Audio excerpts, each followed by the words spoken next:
يا أهلا وسهلا بيكم في فيديو جديد، وأنا محمد سامي من قناتكم لحظة حسم. موضوعنا النهاردة هيخلينا نبتسم أكتر ونشوف الدنيا بمنظور أحلى. هنتكلم عن تنمية حس الفكاهة، الضحك علاج ومفتاح لسعادة أكتر. تخيل معايا كده موقف صعب أو يوم ممل، إيه أول حاجة ممكن تغير مودك وتخليك تحس بتحسن؟ غالبا هتكون ضحكة من القلب أو نكتة ظريفة أو حتى موقف مضحك شفته أو سمعته.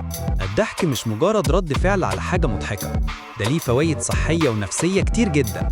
الدراسات بتقول إنه بيقلل التوتر، بيقوي جهاز المناعة، بيحسن المزاج، وكمان بيقرب بين الناس وبيخلي العلاقات أقوى وأكتر متعة. لكن السؤال هنا، هل حس الفكاهة ده حاجة بتتولد بيها ولا ممكن ننميها ونطورها؟ الخبر الحلو إن أي حد يقدر يكون عنده حس فكاهة أقوى، وده اللي هنعرفه مع بعض في فيديو النهاردة. وهنستكشف إيه هي أنواع الفكاهة المختلفة وإزاي نلاقي الفكاهة في حياتنا اليومية، وهنتعلم 5 طرق عملية عشان نطور حس الفكاهة عندنا. يلا بينا نبدأ رحلتنا في عالم الضحك. حس الفكاهة هو قدرتك على إدراك وتقدير وإنتاج المواقف أو الأفكار أو الكلمات المضحكة.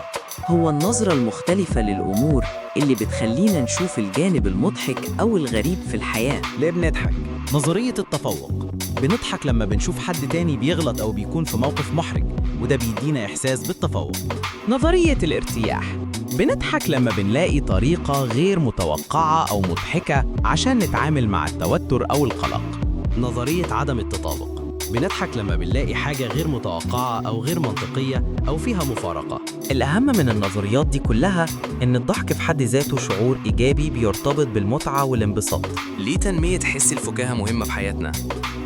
تقليل التوتر والقلق، تحسين المزاج وزيادة السعادة، تقوية العلاقات الاجتماعية، تحسين الصحة الجسدية، المرونة في مواجهة الصعاب. 5 طرق عملية لتنمية حس الفكاهة. إزاي نقدر نكون أشخاص أكتر فكاهة ونشوف الجانب المضحك في الحياة؟ ابدأ بملاحظة الفكاهة حواليك. نصيحة: تابع حسابات على السوشيال ميديا بتقدم محتوى فكاهي خفيف. تعلم أنواع مختلفة من الفكاهة. فكاهة الموقف situational humor، فكاهة الكلمات word play، فكاهة المفارقة irony. جرب كتابة أو قول أشياء مضحكة. تمرين العضلة الفكاهية. ما تخافش من الفشل. الخلاصة: ابدأ أنت. تنمية حس الفكاهة رحلة ممتعة، هتضيف لحياتك بهجة وسعادة أكتر، وهتقوي علاقاتك بالناس. ابدأ بخطوات بسيطة ولا تخاف من التجربة والخطأ.